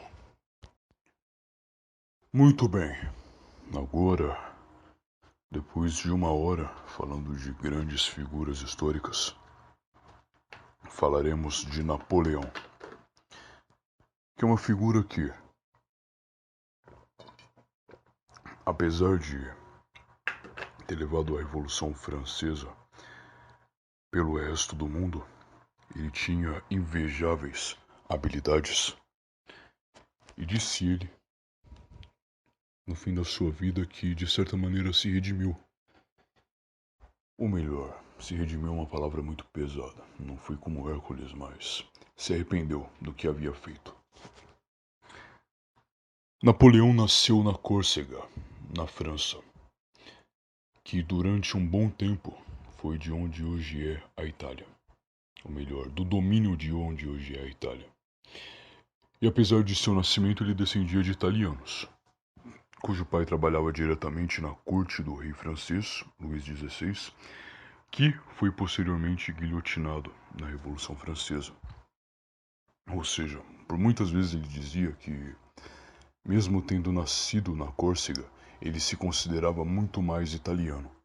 Tanto que o seu nome original não era Napoleon Bonaparte, era Napoleone di Bonaparte. Ok? E após alguns problemas políticos envolvendo a sua família, que era de uma nobreza baixa, mas ainda era de uma nobreza, como eu já havia dito, seu pai trabalhava para o rei Luís XVI, ele se mudou para a França, onde ele começou a demonstrar o seu interesse por história, geografia e um grande ímpeto, apesar de ser ridicularizado por seus colegas por conta de seu sotaque e sua maneira de falar francês e seus modos, porque como eu já havia dito, ele nasceu na Córcega, viveu entre a nobreza e agora ele estava numa escola de militares, basicamente, que não estavam acostumados com seus modos. Sim, não era uma escola de pobres, porque a família de Napoleão não chegava nem perto de ser isso, mas não era uma escola tão aristocrática assim. Então ele conseguiu, depois de êxito em diversas missões durante a Revolução Francesa, ascendeu entre os militares, tornando-se general aos 24 anos. E algo que eu já disse, e repito novamente, é que Napoleão se dizia o cavaleiro da Revolução Francesa. Ele dizia que queria levar os ideais da Revolução Francesa para o mundo todo. Então, posteriormente, quando Napoleão ascendeu na França e começou a tomar os domínios em volta, ele não era só o símbolo de um homem sob um cavalo e um poder francês, não. Ele era um homem que levaria os ideais de um povo que guilhotinou seu rei, sua rainha, matou suas crianças, acabou com toda a aristocracia e deu origem ao que hoje nós temos como toda a degradação da direita com o liberalismo e mais ainda com a esquerda do... Eu não sei como falar isso, esquerdice, esquerdagem, mas enfim, com os ideais esquerdistas e marxistas também. Mas enfim. Então, ele havia sido condecorado como general do exército da Itália, de onde a França tinha domínio do território, e ele derrotou todas as batalhas contra os Habsburgo, que era a família aristocrática que detinha domínio sobre aquele território na época. Família essa que dominou a Espanha durante a União Ibérica e toda a glória que você tem da Espanha, toda não, exagero, mas a glória que você tem pós-era medieval se deve muito à família Habsburgo. E vencendo os aristocratas, ele se tornou um herói de guerra. Um herói tão grande que os revolucionários tiveram que levar ele para fazer uma missão no Egito, porque não aguentavam ter um homem que era tão amado pelo povo francês e que ofuscava o brilho dos outros revolucionários. Ele, como um general, queriam mantê-lo no posto de general e mandaram ele para longe, numa batalha contra a Inglaterra, do qual ele tinha o propósito de fechar as rotas marítimas até a Índia, onde boa parte da riqueza dos ingleses vinham e assim enfraquecer o comércio de seu maior rival, que todos sabem, a Inglaterra e a França são inimigas desde sua origem. Eu queria falar mais sobre esse ocorrido no futuro, porque tem muita coisa interessante que dá para tirar daí. Eu nunca vi ninguém tratar sobre isso em português, pelo menos no YouTube, e nem muito escrito também. Talvez é algo que eu possa fazer posteriormente, mas enfim. Foi durante esse tempo que Napoleão descobriu muitos artefatos históricos perdidos no Egito, mandou muita coisa para a França, ou seja, muita coisa das expedições de Napoleão no Egito foram encontradas durante essa expedição e que você pode achar hoje no Museu do Louvre. Você pode fazer um tour online lá caso você queira.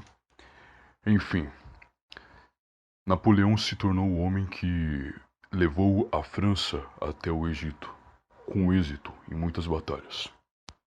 E uma coisa que me lembrei agora, e que eu vou interromper um pouco para contar, é que Napoleão tinha uma esposa que tinha uma natureza muito semelhante à sua. Eu vou dizer o porquê que eu lembrei disso agora. Enfim, a sua esposa se chamava Josefina e ela havia nascido na América. Eu não me lembro agora em qual ilha ela nasceu na América, mas foi uma ilha na América Central que era dominada pelos franceses, próxima ao Haiti. E a família dela também era de uma baixa nobreza, porém estava pobre, ou melhor, havia decaído economicamente naquela ilha há muito tempo. Não era pobre, mas não era nada perto do que havia sido um dia, porque eles tinham contato íntimo com a parte militar do reino, os guardas do rei, etc. E acaba que uma tia dela se envolveu com um nobre francês. Daí esse nobre francês tinha um filho e ela disse para esse nobre: olha, eu tenho duas sobrinhas. Será que o seu filho não quer se casar com uma delas? Ele foi, pegou o filho e mostrou foto das duas meninas. Uma era a irmã mais nova de Josefina e outra era a Josefina. Ele escolheu a irmã mais nova porque a Josefina ela era gorda e ele sabia que eles teriam uns modos de caipira, uns trejeitos, sotaque de caipira que ele não queria lidar. Então ele pegou a irmã que era mais nova e provavelmente, como pelo fato dela ser mais nova, conseguiria diluir esses trejeitos dela e incluir ela na corte mais facilmente. Porém, a irmã de Josefina morreu. Faleceu antes de ser enviada até a França. E a tia da Josefina levou ela para a França no lugar da menina que havia falecido. Tudo isso para colocar a família de volta no poder. Ela queria arranjar casamentos para reerguer a família, que um dia havia sido importante, mas deixou de ser. Quando a Josefina entra na França e dá de cara com esse filho do nobre, o filho, olha para ela e pensa: ah, essa menina, ela é gorda, ela já tem cerca de 15 anos, vai ser muito difícil de acabar com qualquer costume caipira que ela tenha. E eu realmente não gostei dessa menina. Então ele não disfarçou nem um pouco. Ele não gostou dela e manteve isso durante toda a sua vida. Só que ela gostou muito dele. O problema é que ele inventou que ela havia o traído para que ela fosse enviada para algum convento e que ele pudesse se separar dela. Como todo mundo sabia que isso era mentira, ele inventou uma desculpa e mandou ela para o convento. Ok, foi morar no convento. Lá ela aprendeu a ter boas maneiras. Ela estava muito triste, porém, a partir do momento que você é tão humilhada assim, você sabe que você tem que fazer alguma coisa para mudar isso. E ela fez. Aprendeu a diluir o seu sotaque. Aprendeu a ter etiqueta. Aprendeu a se portar como uma dama de fato. E tudo que ela não sabia, como filosofia, história, geografia, dentre outras artes, ela aprendeu a cantar e a tocar instrumentos, ela o fez. Então ela não era só agora uma mulher que tinha um pouco de sangue nobre, mas era uma total caipira, e começou a ser uma mulher, como posso dizer, que poderia passar em toda a aristocracia, em toda a realeza e ser aceita ali dentro. Ela virou uma mulher admirável. E todos queriam ser como a Josefina ali dentro. Tal como Júlio César fez uma aliança com Pompeu e Crasso, ela fez com mais duas mulheres. E elas viraram as Três Maravilhosas. Elas ditavam a moda da França e todos os olhos da França estavam em Josefina. Ou melhor, pelo menos todos os olhos da corte. Acontece então que, como ela já tinha uma certa idade, ela tinha por volta de... eu não lembro se eram 27 anos. E Napoleão era um pouco mais novo que ela. Ele via que ela já estava na idade de se casar, porque ela passou um bom tempo no convento, entre as freiras, aprendendo isso e aquilo. E Napoleão ainda era um jovem. Um amigo dela resolveu tentar casá-la com Napoleão, e deu certo. Ela gostou muito dele, e eles formaram um casal que, como posso dizer, ditou o que saía do esquecimento e ascendeu socialmente. Eles eram um retrato também da ascensão social, não dos burgueses, não dos camponeses, mas dos nobres na corte. E por que eu contei a história dela? Por dois motivos. Porque ele tinha uma esposa com uma história semelhante à sua em seu contexto, saiu de uma total humilhação e de um esquecimento até se tornar um ícone dentro de seu país, mas também porque durante suas expedições no Egito, Napoleão teve suas cartas de teor sexual pegas pelos ingleses. Ridicularizaram isso e aquilo, mas enfim, ele conseguiu superá-los, pelo menos durante um tempo. Ocorreu um golpe de estado, Napoleão se tornou cônsul da República, ele liderou uma expedição militar no Egito, como eu já havia dito, e acaba que, como os outros povos tinham muito medo dele e queriam tirá-lo dali, ele instituiu o Império Francês novamente, que havia derrubado um rei, que foi Luís XVI, decapitaram ele, colocaram Robespierre no poder, um revolucionário maluco, mataram o próprio Robespierre para voltar novamente a ter um imperador. E temos duas coisas boas. Quer dizer, temos uma coisa ruim e uma coisa boa, que é o ponto de eu ter citado Napoleão nesse vídeo. A coisa boa. Quando ele reconstituiu o Império, ele se baseou totalmente em Alexandre o Grande, Júlio César e Carlos Magno, que é um rei que eu gosto muito, foi o rei dos francos, imperador do Sacro Império Romano Germânico. Faria facilmente um programa só sobre ele. Enfim, ele se inspirou tanto nestes homens que a coroa que foi usada para a coroação de Napoleão foi totalmente inspirada na coroa de Carlos Magno, que já havia sido derretida pelos revolucionários franceses porque a coroa estava na França.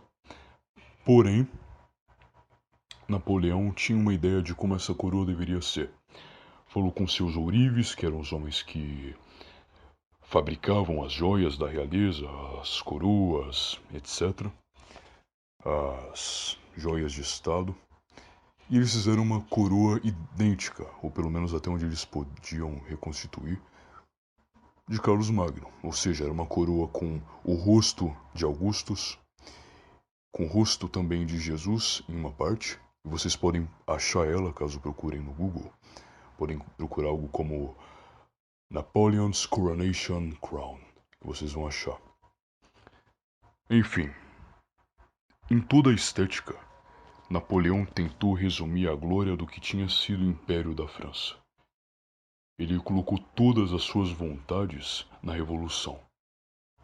Então, o que foi a Revolução Francesa? Foi um ataque contra a tradição, foi a morte da tradição na Europa, porém também serviu para fazer as vontades de Napoleão, que mesmo em uma revolução conseguiu erguer um império.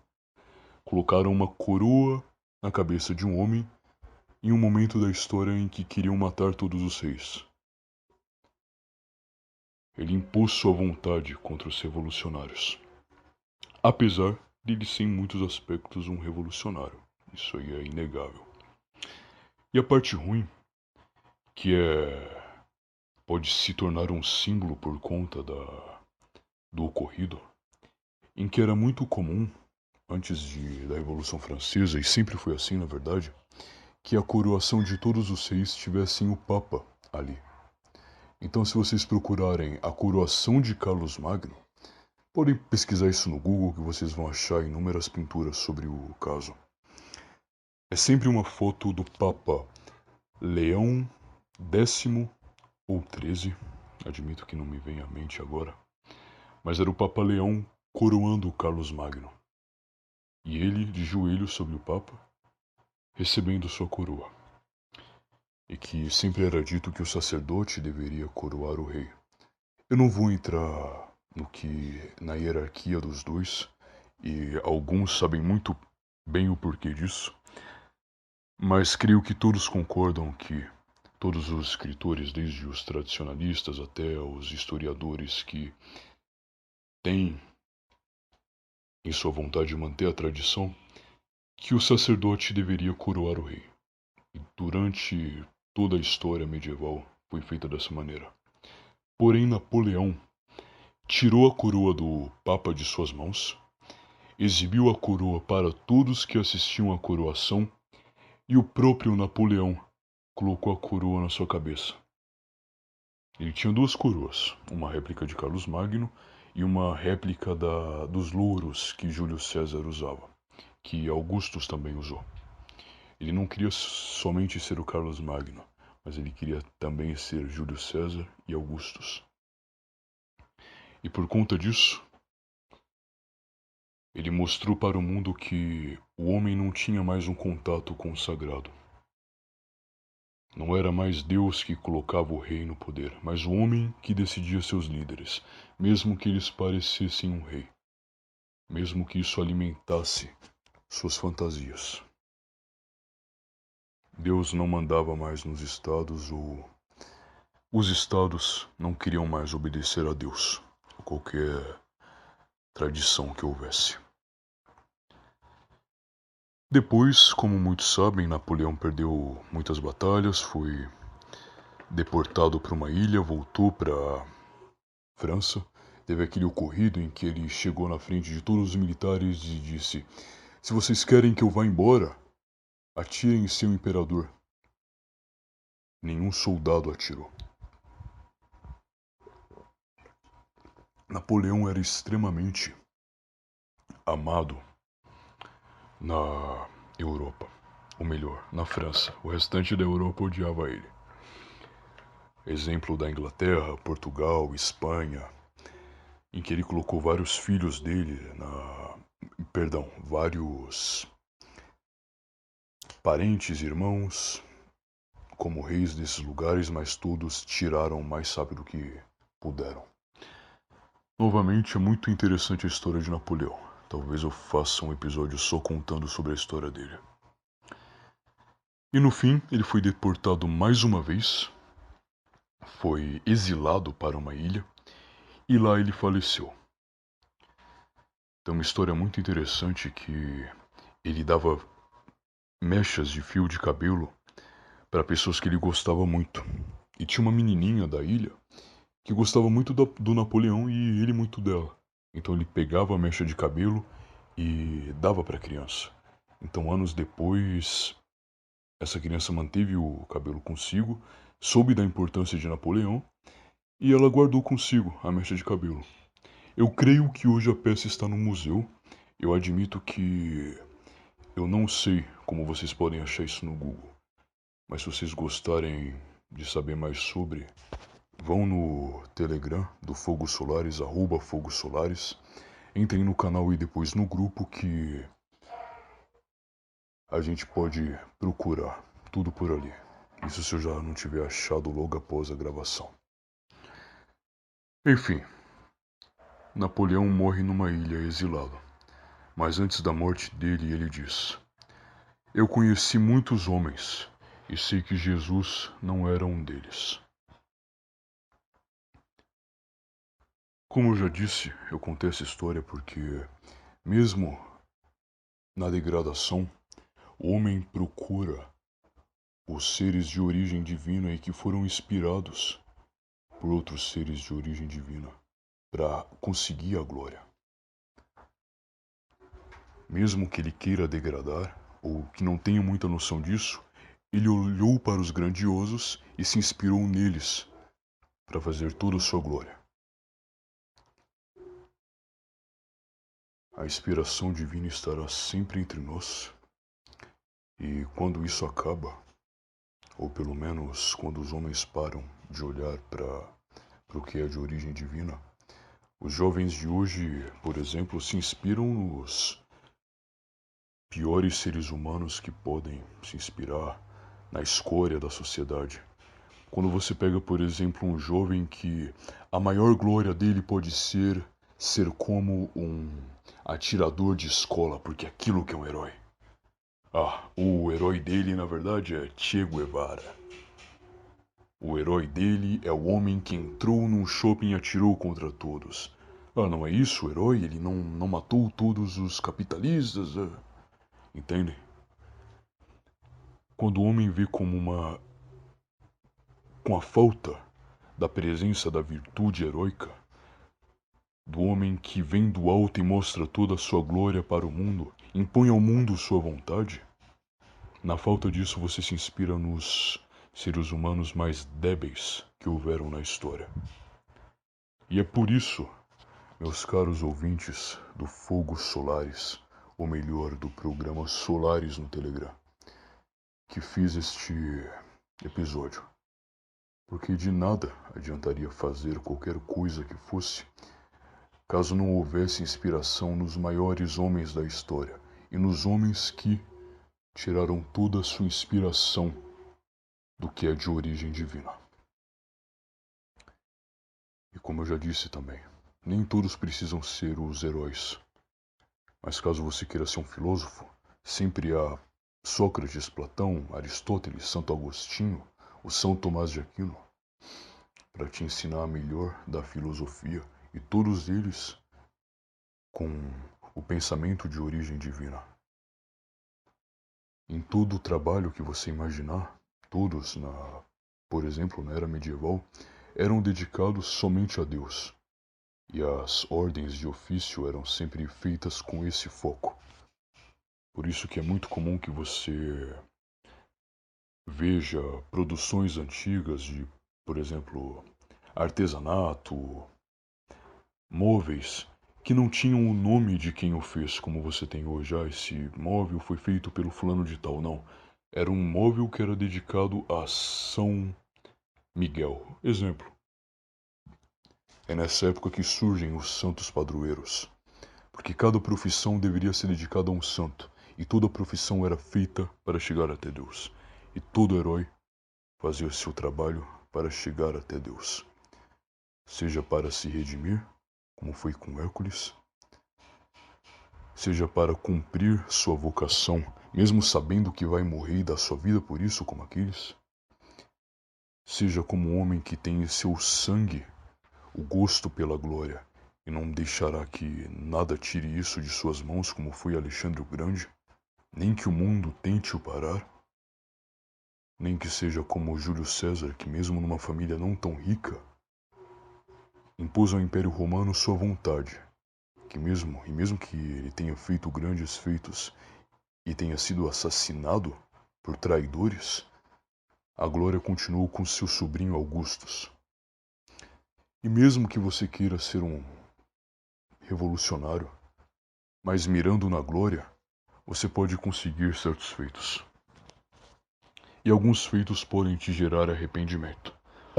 Mas mesmo que esteja numa fantasia, você olhará para eles e tentará capturá-los em sua essência. Como eu disse, alguns feitos podem te arrepender no futuro e fazer muitos se perderem.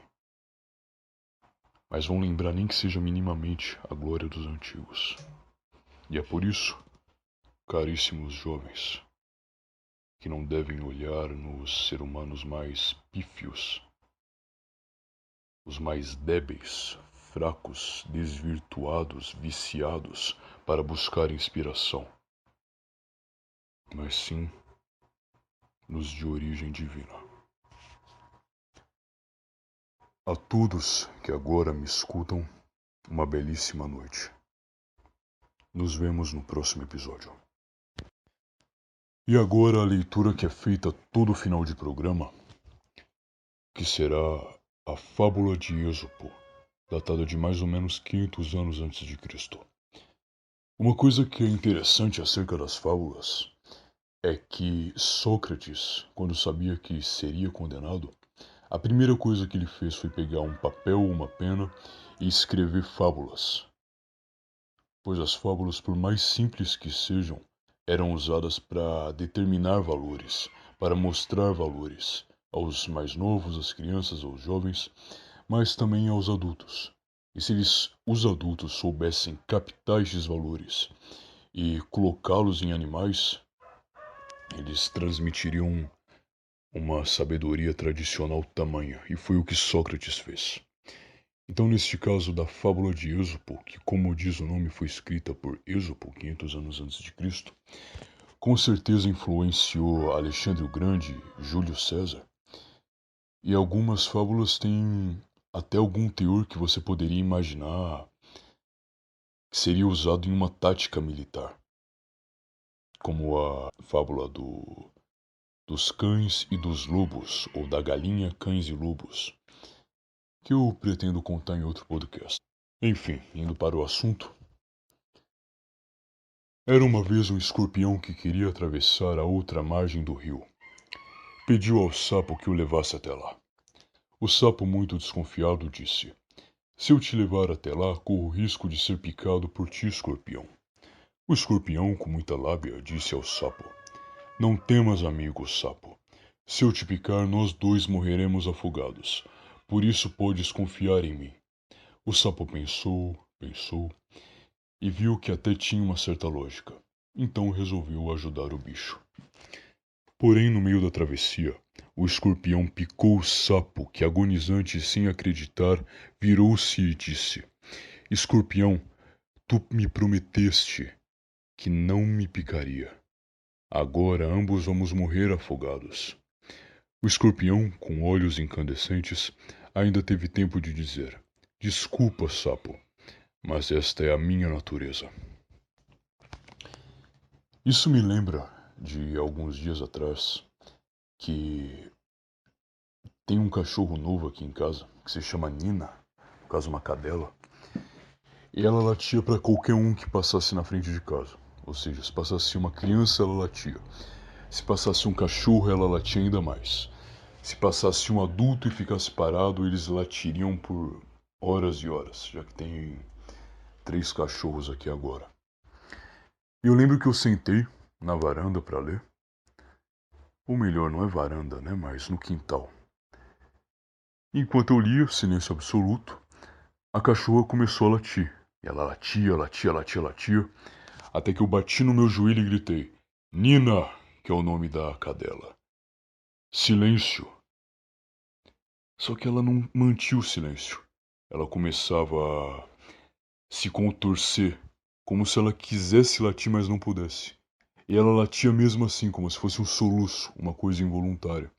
Então eu batia na mesa e ela chorava, fazia aquele som de tristeza, de arrependimento que o cachorro faz.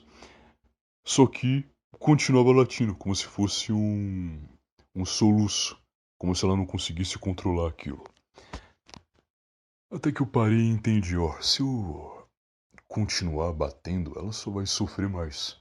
O cachorro foi feito para latir. O cão foi feito para defender seu dono, não para manter o silêncio total. Algumas raças mantêm mais o silêncio, mas nenhum cachorro, com exceção de algumas raças que foram feitas realmente para ser um cachorro de bolsa. Mas em grande maioria eles defendem, pois como eu já disse no início do episódio, você tem desde mitos gregos antigos relatando cachorros que morrem para resgatar seus donos, como é o caso do cachorro de Ícaro, que ele pula no mar para salvar seu dono que estava se afogando. Ambos morreram, mas demonstra a fidelidade do cachorro. Uma vez, um homem parou aqui em frente de casa durante a madrugada e os cachorros não paravam de latir. Eles latiam, latiam, latiam, latiam, latiam e não paravam. Até que todo mundo aqui em casa achou estranho, eu não estava nesse dia. Então eles pararam e olharam pela janela. E tinha um homem parado na frente. Só que qual o contexto? Aqui é uma casa de interior. Não é comum de uma pessoa parar na frente da sua casa e ficar observando tudo o que se passa dentro. Porque todo mundo se conhece, todo mundo sabe onde é a casa de todo mundo. Se alguém para na frente da sua casa, ela quer falar com você.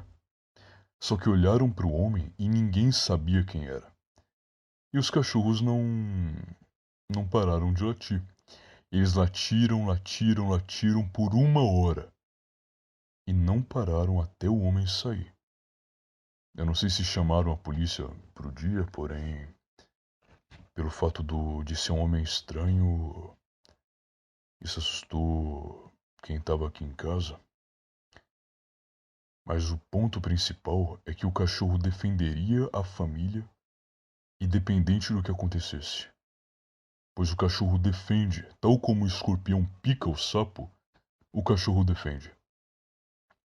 Tal como a cobra pica o seu adversário, o seu inimigo, o cachorro vai defender o seu dono, a pessoa ou a coisa da qual é subordinada, e vai dar sua vida por isso. Ele vai latir. Não adianta você brigar com o cachorro. O cachorro foi feito para latir. O mínimo que você pode fazer é dar um espaço para ele latir longe de você. Caso contrário, você vai perder seu tempo mandando ele ficar quieto. A não ser que ele esteja latindo por coisas bobas. Agora, se for algo que ele considere uma ameaça mínima, ele vai latir sempre. Então você pode pegar vídeos de, por exemplo, pessoas na frente de animais selvagens e o cachorro entra na frente para defender o dono. Então tem vídeo de, por exemplo, uma criança, chega um urso perto dela e o gato, o gato não é tão comum esse tipo de comportamento, mas acontece. mas o cachorro chega e expulsa o urso de lá. Isso também me lembra de um sonho que envolve a mãe de São Bernardo de Claraval, que ela sonhou que no dia do qual ela soube que estava grávida, ela teve o sonho de que um cachorro apareceu no sonho dela, raivoso, um cachorro branco, defendendo alguma coisa que ela não sabia o que era. E afastava pessoas que pareciam inimigos que chegassem perto. Então, outro santo, do qual não me lembro o nome, chegou até ela e interpretou que ela daria à luz alguém muito valente que defenderia algo muito nobre. Ela deu à luz a São Bernardo de Claraval, que foi fundador da Ordem dos Templários. Essa questão de interpretar sonhos, vou ser muito honesto, e de uma perspectiva tradicional. A não ser que você seja um santo, ou melhor, um homem perfeito, ou melhor ainda, de alma perfeita, tentar interpretar sonhos é um trabalho que envolve muito mais coisas de natureza inferior do que superior, por isso que não deve ser feito. Agora, quando se trata de uma pessoa de alma pura, ou como já dissemos no início do episódio, a imagem e semelhança, nesse caso você pode fazer uso desse tipo de arte, desse tipo de técnica. Mas enfim. O cachorro será cachorro onde quer que seja. Ele defenderá seu dono e mostrará sua fidelidade. O escorpião será escorpião onde quer que seja. Sempre picará o que ele considera o seu inimigo. Sempre vai estar na tensão. O escorpião está na tensão de guerra o tempo todo. Ele vai picar sempre que preciso. Agora o homem é a potencialidade da imagem e semelhança. Ele pode se tornar grandioso, ele pode se tornar perfeito, mas ele não nasce. Deve ser conquistado. Enfim, agora sim, acabamos com o programa. Não se esqueçam de se inscrever no canal para receber os próximos vídeos que eu quero que sejam lançados todo sábado. Eu vou fazer o possível e o impossível para isso. Nos próximos episódios eu pretendo voltar ao teor prático. Falarei de treino e dieta. Eu quero refazer aquele episódio que eu fiz há alguns anos atrás sobre treino e dieta. Quero falar mais sobre tradição também. Quero falar sobre vestimenta, que é um assunto que eu gosto muito. Qualquer outra coisa que me venha à mente, eu saiba que pode ser benéfico para os ouvintes. Se vocês tiverem sugestões a mais, deixem nos comentários. Se inscrevam também no meu canal do YouTube Fogo Solares, no meu canal do Telegram, @FogoSolares, do qual vou deixar o link na descrição. E maior parte das coisas que eu vou falar aqui no canal, eu já toquei no assunto, ou parcialmente, ou inteiramente. Ou nem que fosse pelo menos uma breve menção do que eu vá tratar aqui. E as postagens mais interessantes estão por lá também. E todas as mais importantes. Agora finalizamos o programa. Boa noite a todos. Nos vemos em breve. Fiquem com Deus. Fier chevalier, l'éclat de ton armure, comme un soleil attire tous les yeux. Ta loyauté, ton âme toute pure, nous ont conquis et nous voici joyeux. Saint Georges guide-nous sur la